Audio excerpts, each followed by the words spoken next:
Mari jemaat kita berdoa. Kami bersyukur dan berterima kasih kepada Bapa di surga untuk kasih setiamu yang begitu besar bagi kami, sehingga kami beroleh pengharapan yang baru di dalam Tuhan. Kami beroleh pertolongan pada waktu susah. Bahkan kami akan terus menegakkan kepala kami sekalipun di tengah-tengah kesulitan, karena kami memiliki Tuhan yang selalu hadir, Tuhan yang selalu ada, Tuhan yang selalu mengasihi kami dengan kasih yang kekal. Sebentar lagi kami akan merenungkan firman-Mu. Mari Tuhan, Kau berbicara kepada kami. Kau sampaikan isi hati-Mu kepada kami, dan buatlah kami mengerti dan berubah oleh kuasa Roh-Mu. Dalam nama Tuhan Yesus Kristus kami berdoa. Amin. Amin.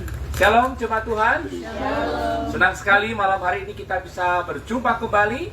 Dan mari kita bersama-sama membaca firman Tuhan di dalam Lukas pasal yang ke-9 ayat 51 sampai dengan 60.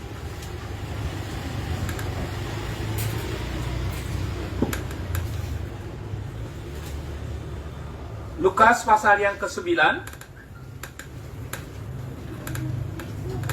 ayat 51 sampai dengan yang ke-60.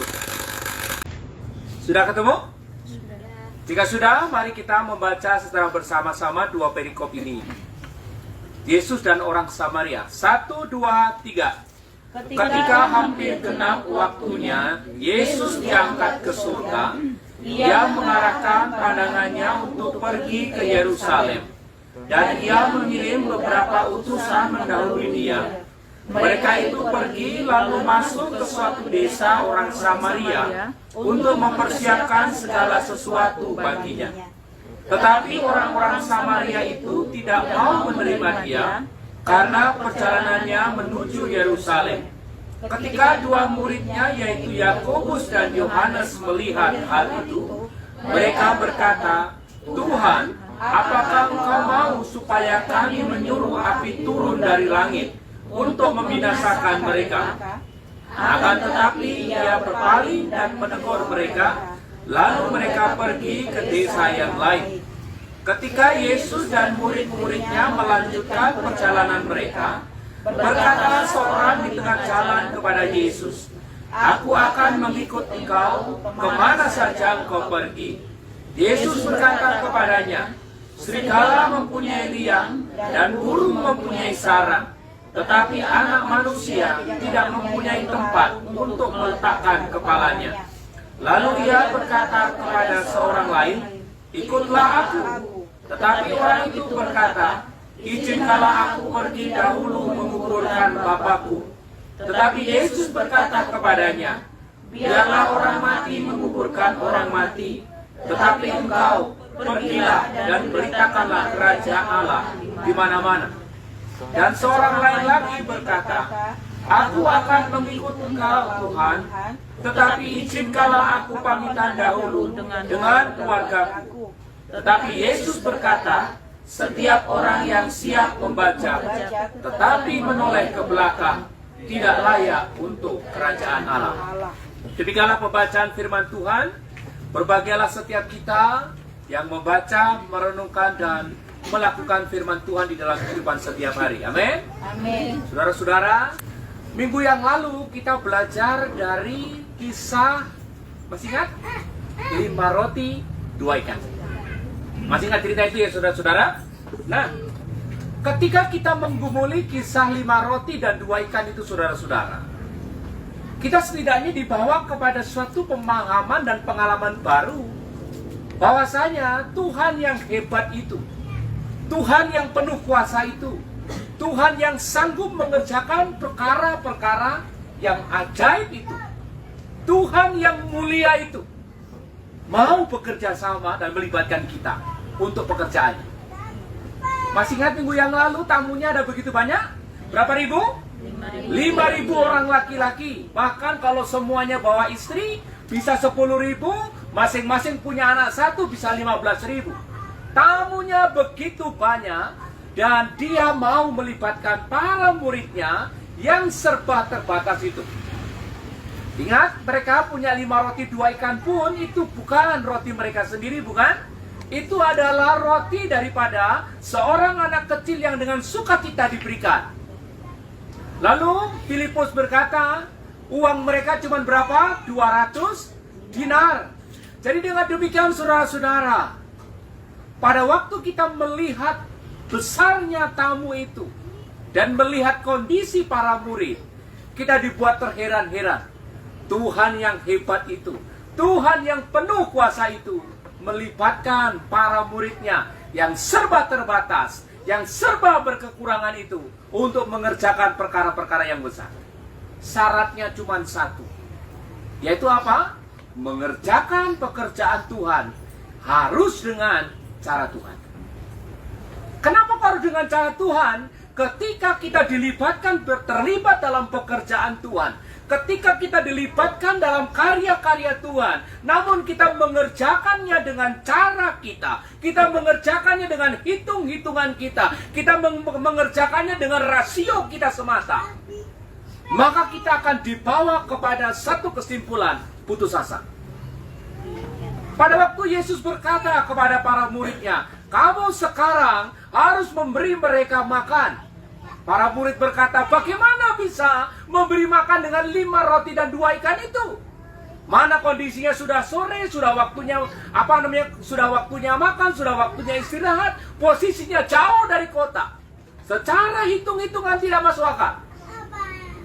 Hanya ketika para murid itu mengerjakan perintah Tuhan dengan cara Tuhan, mereka menyaksikan mujizat. Ketika Tuhan Yesus menyuruh para murid, kumpulkanlah 50-50. Dan para murid mengikuti. Ketika Yesus berkata, apa ada yang padamu, berikanlah padaku. Mereka memberikan 5 roti 2 ikan kepada Kristus. Kristus memberkati roti itu dan berkata, bagikanlah. Murid-murid membagikannya. Apa yang terjadi? Semua tamu undangannya kenyang. Bahkan sisa berapa bakul? 12. Hanya ketika kita melakukan pekerjaan Tuhan dengan cara Tuhan, maka yang terbatas menjadi tidak terbatas. Amin. Hanya ketika kita mengerjakan penugasan dari Tuhan, hanya ketika kita melakukan firman Tuhan dengan cara Tuhan, maka hal yang terbatas menjadi tidak terbatas. Dan kebenaran yang sama juga berlaku bagi kita hari ini. Tuhan masih bekerja hingga hari ini, dan Tuhan ingin melibatkan setiap kita untuk bekerja di dalamnya. Tuhan ingin melibatkan kita untuk mengerjakan perkara-perkaranya yang ajaib di dalam dunia ini melalui kita. Oleh karena itu saudara-saudara, malam hari ini saya rindu kita semua mau membuka hati kita, mau membuka hati kita untuk dipakai oleh Tuhan, mau memberi ruang dalam hati kita untuk berkata, Tuhan, ini aku apa adanya, pakai aku. Karena ingat, Tuhan bisa mengubah yang terbatas menjadi tidak terbatas ketika kita mau mengerjakannya dengan cara Tuhan. Amin. Colek kiri kanannya, katakan, kerjakan dengan cara Tuhan. Kerjakan dengan cara Tuhan. Amin.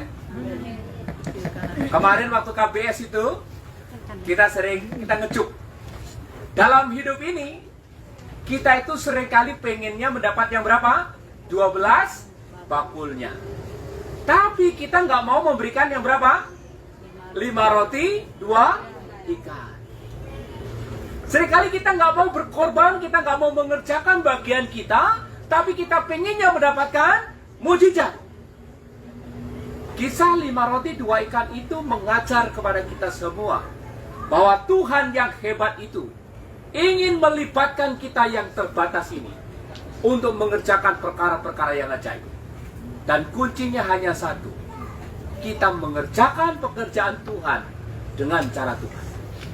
Oleh karena itu dibutuhkan komitmen yang sepenuh hati.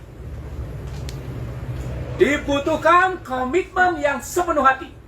Artinya sepenuh hati itu apa saudara-saudara? Hatinya 100% mau mengerjakan pekerjaan Tuhan itu. Hatinya 100% mau menuruti kehendak Tuhan. Hatinya mau 100% mau hidup seperti yang Tuhan kehendaki.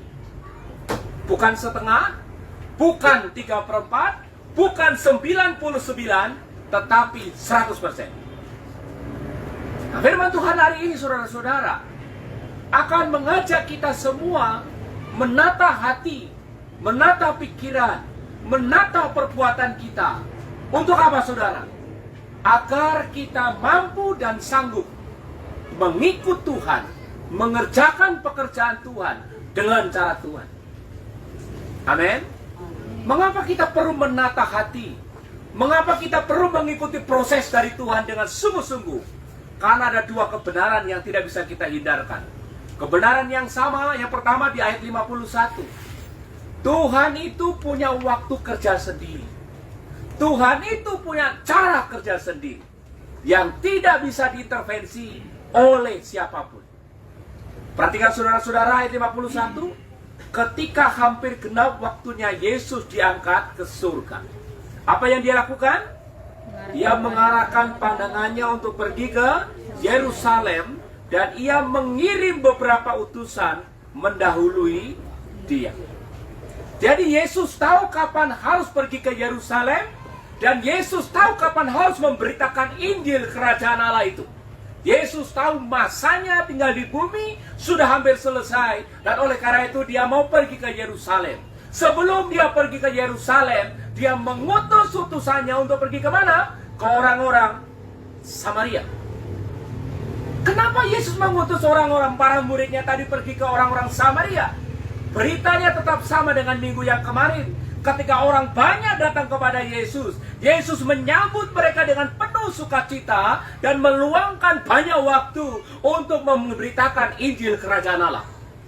Pun demikian, ketika Yesus mengutus murid-muridnya untuk pergi ke orang-orang Samaria, para murid itu diutus, persiapkanlah orang-orang di sana supaya mereka bisa menyambut aku ketika aku datang ke sana.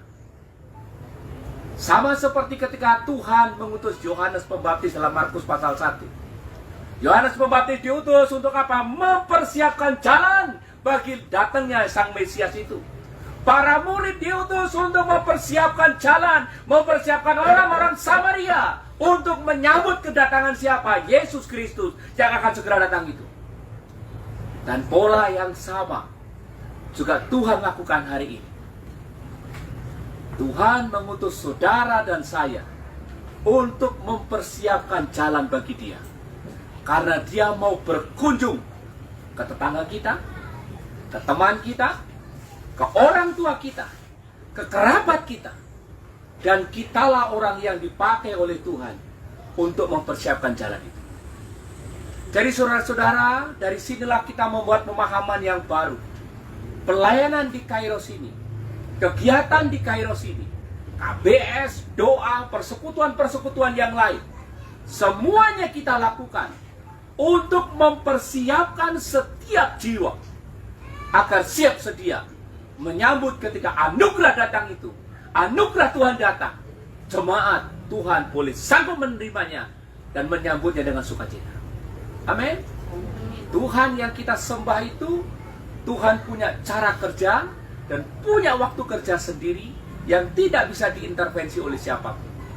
Lalu kebenaran yang kedua saudara-saudara, mari kita lihat di ayat yang ke-53.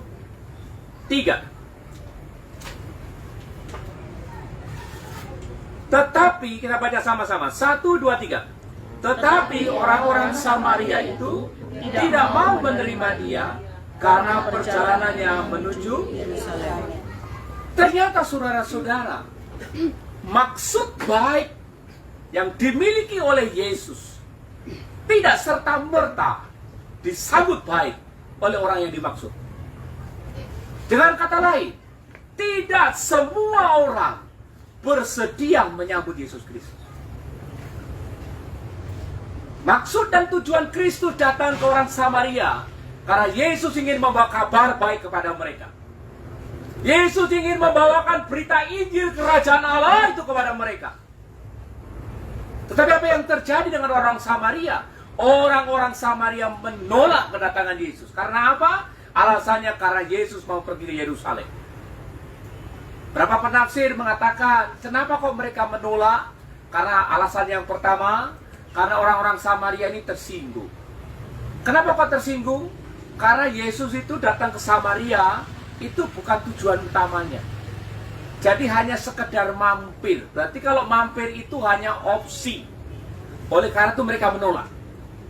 Bisa dimengerti ya? Jadi contohnya begini. Saya pergi ke Siulan, mau ke rumahnya Papa Marvel. Tapi karena lewat Topati, maka saya mampir ke rumahnya Opung. Bapak Gembala mau kemana? Ini loh, saya tuh mau ke Siulan. Kebetulan lewat, saya mampir ke rumahnya Opung. Kira-kira seperti itu ya. Lalu Opung begitu, ya sudah Pak Gembala, gak usah mampir. Kan maunya ke Siulan, gak ke rumahku. Ngerti ya tonnya saudara-saudara? Jadi ini ada nuansa ngambeknya gitu loh saudara-saudara. Jadi mereka menolak ini karena ngambek. Karena merasa nggak diprioritaskan. Tapi juga ada penafsir yang mengatakan alasan penolakan ini adalah karena adanya persaingan denominasi. Apa maksudnya? Orang-orang Yerusalem, orang-orang Israel itu punya tempat ibadah, itu yang di Yerusalem, namanya Bait Allah. Dan orang-orang Samaria punya tempat ibadah juga, itu ada di Bukit Gerizim. Jadi ketika Yesus yang mau pergi ke Yerusalem dan mampir kepada orang-orang Samaria, mereka berkata, tidak perlulah datang ke sini. Toh tempat ibadahmu kan di Yerusalem. Saudara-saudara, kebenaran ini kiranya mengingatkan kita semua. Maksud baik kita kepada orang. Maksud baik kita membimbing orang. Maksud baik kita memberitakan Injil kepada orang lain. Maksud baik kita memberitakan kabar baik kepada semua orang itu tidak serta-merta akan diterima. Dan kita harus siap. Nah, oleh karena itu saudara-saudara, karena Tuhan bergerak sesuai dengan waktu dan caranya, dan tidak semua orang mampu dan dapat menyambut maksud baik kita dengan baik, maka dibutuhkan ketetapan hati. Dibutuhkan hati yang kuat, hati yang teguh. Itulah sebabnya kita harus punya komitmen melayani Tuhan yang 100%. Amin. Nggak bisa kita melayani hanya 70%, pasti akan kecewa. Kalau kita menjadi murid Kristus, jalannya cuma setengah. Kalau bahasa lainnya itu separuh kopling.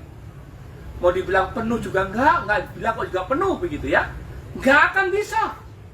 Mengikut Tuhan, nggak bisa separuh-separuh. Hanya 100%. Amin. Mari saudara-saudara sekalian, ketika saya mengajak kita merenungkan komitmen yang sepenuh hati, apa maksudnya? Komitmen yang sepenuh hati itu adalah ketika kita memutuskan untuk menjadi murid Kristus. Pikiran, hati, dan perbuatan kita harus selaras dengan rencana Tuhan. Pikiran, hati, dan perbuatan kita harus sesuai dengan agenda kerjanya Tuhan. Mari saudara-saudara perhatikan di ayat yang ke-57 sekarang. Yang pertama tentang pikiran. Apa yang perlu kita komitmenkan dalam pikiran kita? Ayat 57 sampai dengan 58. Ketika Yesus dan murid-muridnya melanjutkan perjalanan mereka, berkatalah seorang di tengah jalan kepada Yesus. Orang ini ditanya nggak sama Yesus? Enggak ya? Orang ini langsung ngomong. Nah, apa yang omongannya ya? Aku akan mengikut engkau kemana saja engkau pergi. Menarik nggak kalimat ini? Orang ini tanpa diminta langsung buat komitmen. Komitmennya ini saudara-saudara tidak main-main. Dia mengatakan begini, aku akan mengikut engkau kemana saja engkau pergi. Kata mengikut engkau bukan hanya berarti kalau Yesus pergi ke kanan, ikut ke kanan, Yesus ke kota ini, ikut ke kota ini, Yesus ke kota itu, ikut ke kota itu. Maksud dari kata mengikut bukan hanya seperti itu. Kata mengikut di sini juga memiliki arti bahwa aku akan sejalan dengan engkau. Artinya aku tidak akan pernah komplain, aku tidak akan pernah menyesal, aku tidak akan pernah memberontak kepadamu. Apa yang kau katakan itu yang aku lakukan. Kata mengikut. Coba saudara-saudara kita cerna komitmen ini. Kalau saudara jadi Yesus, kira-kira seneng gak punya murid yang begitu? Punya komitmen yang luar biasa, punya ungkapan perasaan yang begitu dalam. Tapi apa jawaban Yesus? Mari kita baca bersama-sama. Ayat yang ke-58.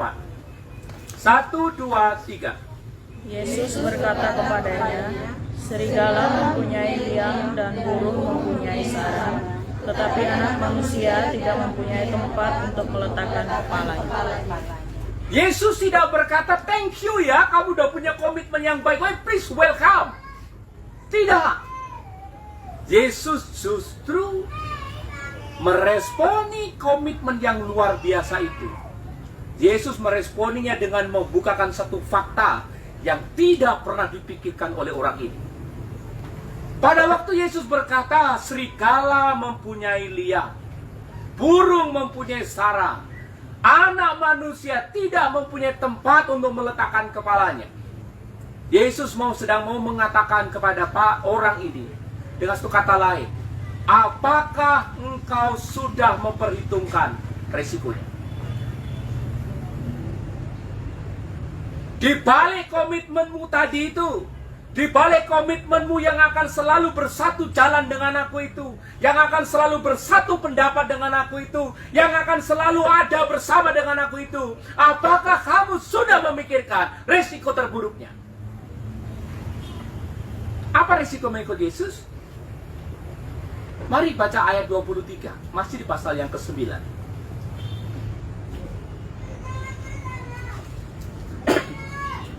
Satu, dua, tiga.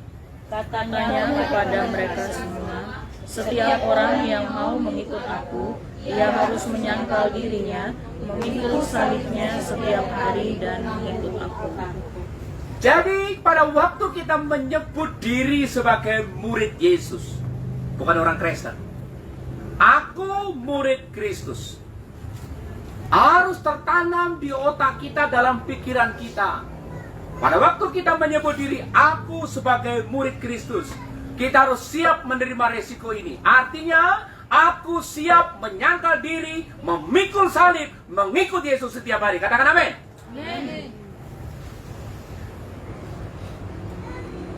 Itu yang harus menjadi pikiran kita mulai hari ini. Mengikut Yesus bukan supaya kaya. Mengikut Yesus bukan supaya kita dapat posisi.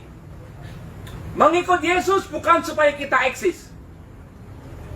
Mengikut Yesus agar aku bisa seperti Kristus. Oleh sebab itu aku siap menyangkal diri, memikul salib, mengikut Yesus. Itu yang harus selalu ada di dalam pikiran orang yang menyebut diri sebagai murid Kristus. Pertanyaan bagi kita hari ini, apa yang kita harapkan ketika kita percaya kepada Yesus? Apa yang kita harapkan ketika kita memutuskan menerima Yesus Kristus sebagai Tuhan dan Juru Selamat pribadi kita? Apakah saudara siap ketika Tuhan berkata, mulai hari ini engkau harus menyangkal diri, memikul salibmu, dan mengikut aku setiap hari? Saudaraku yang dikasihi oleh Tuhan, ketika pikiran kita dikonsepkan, aku mengikut Kristus dan aku siap menyangkal diri, memikul salib dan mengikut Kristus setiap hari. Ketika engkau melayani Tuhan dan engkau tidak dipuji, malah engkau akan dimaki-maki, engkau akan berkata, puji Tuhan, itu semua sudah kuperhitungkan. Ketika engkau memberi sesuatu yang baik dan engkau tidak mendapatkan respon yang baik, engkau tidak akan pernah kecewa. Karena apa? Itu sudah aku perhitungkan ketika aku memutuskan mengikut Yesus. Itu bagian dari salibku, itu bagian dari penyangkalan diriku. Ketika kita sudah melakukan yang terbaik, memberi yang terbaik, mengupayakan yang terbaik, dan orang yang kita tolong tidak tahu berterima kasih, engkau tidak perlu kecewa lagi. Karena apa? Itu bagian dari keputusanku mengikut Yesus, yaitu menyangkal diri. Tetaplah berbuat baik, meskipun diperlakukan tidak baik. Karena apa? Itu sudah resikoku mengikut Yesus. Amin. Yang kedua, mari kita perhatikan sekarang setelah pikiran, sekarang hati kita. Hati setiap kita murid-murid Kristus harus selalu bergairah untuk memberitakan Injil di mana saja. Mari kita perhatikan ayat yang ke-59 sampai dengan 60. Kita baca bersama-sama ya. 1, 2, 3. Lalu ia berkata kepada orang lain, ikutlah aku. Tetapi orang itu berkata, izinkanlah aku pergi dahulu menguburkan Bapakku. Tetapi Yesus berkata kepadanya, biarlah orang mati menguburkan orang mati, tetapi engkau pergilah dan beritakanlah kerajaan Allah di mana-mana. Hal yang kedua, komitmen sepenuh hati yang kedua itu meliputi hati kita harus selalu tertuju pada satu titik, yaitu apa? Menggunakan waktu yang ada untuk memberitakan Injil Kerajaan Allah. Nah, dikisahkan di ayat yang ke-59 tadi itu, Yesus menjumpai seorang lain lagi dan berkata, ikutlah aku. Dalam tata bahasanya, saudara-saudara, kata ikutlah aku itu artinya begini, begitu aku selesai berbicara kepada kamu, kamu langsung ikut aku. Nggak ada delay, nggak ada penundaan. Jadi begitu aku berkata, ikutlah aku, maka kamu segera pergi dan meninggalkan pekerjaanmu, meninggalkan kondisimu itu, lalu mengikut aku. Seperti si pemungut cukai itu, waktu diajak Yesus, dia langsung meninggalkan dan langsung mengikut Yesus. Seperti para murid, begitu katakan, ikutlah aku, maka meninggalkan perahunya dan pergi mengikut Yesus. Untuk apa, saudara-saudara? Mari perhatikan di ayat yang ke-60. Mengapa Tuhan hari itu mengajak orang yang kedua ini untuk mengikut dia? Apa di sana? Pergilah dan beritakanlah kerajaan Allah di mana? Di mana-mana. Garis bawahi kata di mana-mana. Di mana-mana itu artinya nggak ada batasan tempat, nggak ada spesifikasi tempat yang harus dan tidak harus. Kata di mana-mana itu memiliki makna bahwa engkau harus memberitakan Injil di mana kamu berada, di situlah kamu memberitakan Injil. Bisa di rumah, bisa di ladang, bisa di tempat bekerja, bisa di tempat persekutuan, bisa di tempat perkumpulan, di mana-mana. Jadi Tuhan maunya sekarang kamu ikut aku untuk memberitakan Injil Kerajaan Allah di mana? Mana? Apa jawaban orang ini, saudara-saudara? Mari kita kembali ayat 59. Tetapi orang itu berkata apa? Izinkanlah aku pergi dahulu menguburkan. Jawaban orang ini adalah, izinkan aku pergi untuk ngapain? Menguburkan Bapakku. Bapaknya sudah mati belum? Belum. Kalau bapaknya sudah mati, nggak mungkin dia keluyuran. Ya tak? Kan kurang ajar orang tuanya mati malah keluyuran. Ini orang tuanya belum mati. Dalam tata bahasanya kata menguburkan itu memiliki arti orang tua itu masih ongoing proses. Artinya bisa jadi umurnya sudah 50 tahun gitu loh ya. Jadi ya nantilah sampai orang tuaku meninggal. Sampai kapan? Ya bisa jadi 5 tahun lagi, bisa jadi 10 tahun lagi, bisa jadi 20 tahun lagi. Nah nanti kalau orang tuaku ini sudah mati, baru aku akan mengikuti perintahmu, memberitakan Injil kemana saja.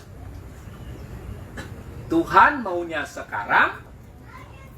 Orang ini jawabannya kapan? Kapan? Menyebalkan nggak ini? Kamu mau ke rumahku nggak? Mau. Kapan? Kapan-kapan. Atau yang paling enak lagi, kapan kamu ke rumahku? Besok. Enak kan besok? Tapi besok ditanya, kok kamu nggak datang? Iya, besok. Begitu Selasa ditanya, jadi ke rumahku besok? Iya, jadi besok. Besoknya lagi nggak ketemu, kan aku bilang besok. Saudara-saudara, perhatikan orang yang kedua ini. Tuhan maunya sekarang, tapi orang kedua ini minta waktu tanpa batas. Jadi saudara-saudara, komitmen sepenuh hati memiliki makna setiap murid Kristus harus siap sedia memberitakan Injil di mana saja, kapan saja, kepada siapa saja, tanpa mengenal istilah tarso. You know tarso? Kalau nggak entar juga besok. Tuhan maunya sekarang lakukan. Sekarang pertanyaan bagi kita adalah, apakah sikap hati yang responsif itu juga sudah mulai bertumbuh dalam kehidupan kita? Ketika Tuhan menginginkan sesuatu untuk kita kerjakan, ketika Tuhan mengirimkan jiwa-jiwa kepada kita untuk kita layani, apakah kita langsung membuka hati kita, membuka pikiran kita, membuka mulut kita untuk memperkatakan kebenaran? Atau kita selalu punya alasan? Seperti orang ini. Alasannya waktunya lah nggak tepat, situasinya lah tidak tepat, moodnya lah tidak tepat. Seorang murid Kristus, hatinya selalu punya komitmen memberitakan Injil setiap waktu. Yang ketiga, sekarang mari kita lihat di ayat 61. Ayat 61 sampai dengan ayat 62. Mari kita baca bersama-sama. 1, 2, 3. Dan seorang lain lagi berkata, aku akan mengikut engkau Tuhan, tetapi izinkanlah aku pamitan dahulu dengan keluargaku.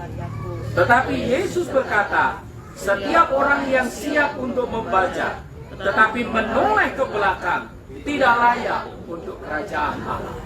Nah, komitmen yang ketiga bukan hanya pikiran, bukan hanya hati, tapi juga perbuatan kita harus kita abdikan secara penuh kepada Tuhan. Apa itu? Seorang murid Kristus yang punya komitmen yang 100%, yaitu dia pantang. Ingat baik-baik, pantang menoleh ke belakang. 1, 2, 3.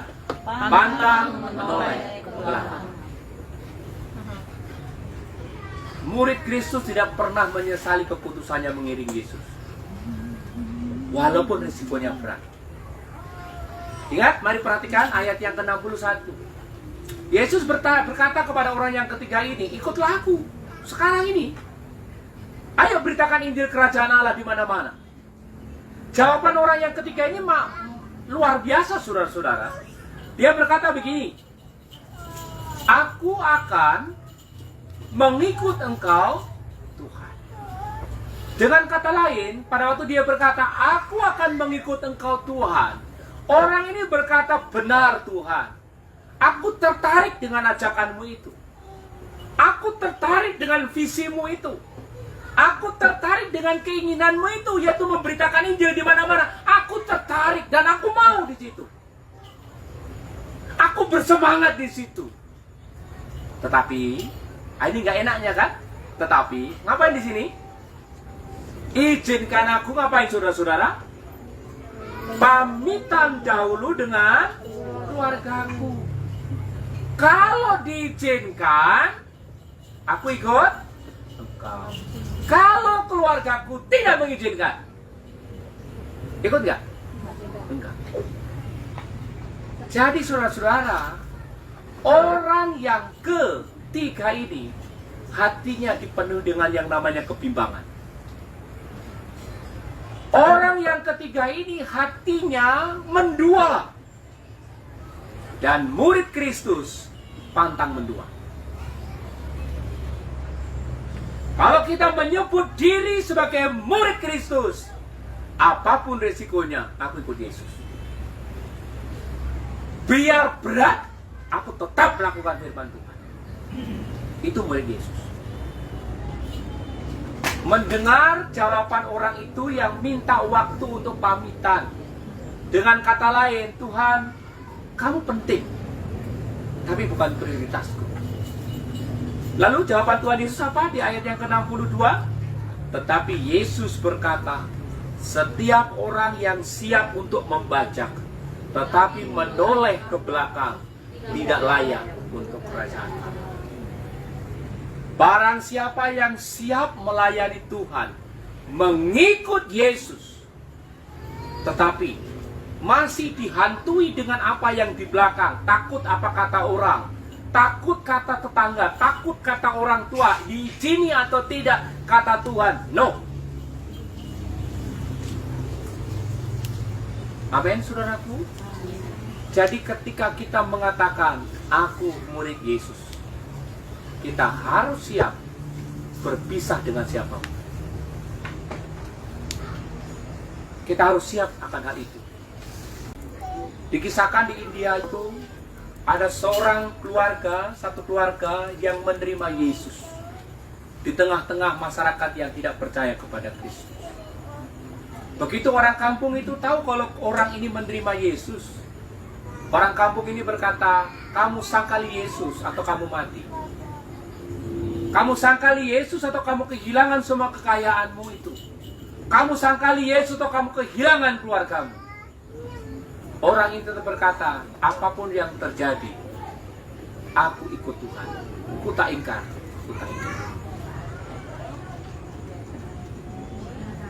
Saudara-saudara, apa yang terjadi? Orang ini mati. Kalau bahasa Inggrisnya ini, I have decided, tahu gitu? To follow Jesus. I have decided to follow Jesus. I have decided to follow Jesus. No turning back, no turning back. Kisah terakhirnya adalah orang itu sekeluarga dibunuh karena imannya kepada Tuhan. Pantang menoleh ke belakang. Jadi kalau hari ini gara-gara imanmu kepada Tuhan, teman-temanmu meninggalkanmu, apa engkau akan tetap percaya kepada Yesus?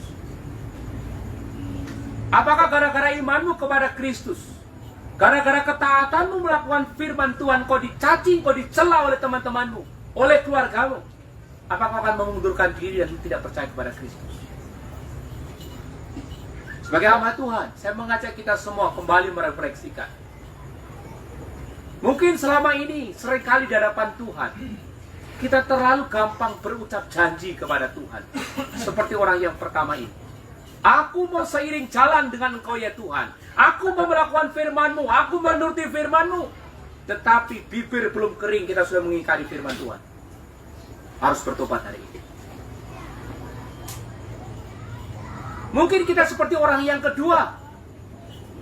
Ketika Tuhan ingin menginginkan kita mengerjakan sesuatu, kita memiliki 1001 macam alasan untuk menolak melakukan firman Tuhan itu. Hari ini, jika itu masih sering kita lakukan, mari saudara, ini waktu yang Tuhan berikan kepada kita untuk bertobat. Mungkin bisa jadi kita seperti orang yang ketiga. Dalam hidup ini kita penuh dengan kebimbangan. Saya ingin melakukan firman Tuhan, saya ingin mengerjakan firman Tuhan, tetapi aku takut, aku gentar. Sehingga Tuhan yang harus menjadi Tuhan dan Juru Selamat kita menjadi satu-satunya yang kita sembah, kita layani. Kita undur diri dan tidak taat lagi kepada Tuhan. Bila itu masih kita lakukan hari ini, mari kita semua bertobat. Izinkan pikiran, hati, dan perbuatan kita abdikan secara penuh untuk kemuliaan Tuhan. Mari kita berdoa.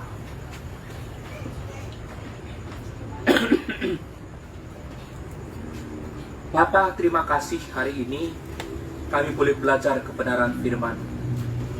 Dan kami sungguh menyadari Tuhan, ada begitu banyak hal dalam kehidupan kami yang belum selaras di hadapan Tuhan. Kami tidak siap menyangkal diri dan memikul salib kami untuk mengikut Yesus. Kami seringkali ingin menginginkan hal yang mudah. Kami seringkali menginginkan shortcut di dalam kehidupan kami.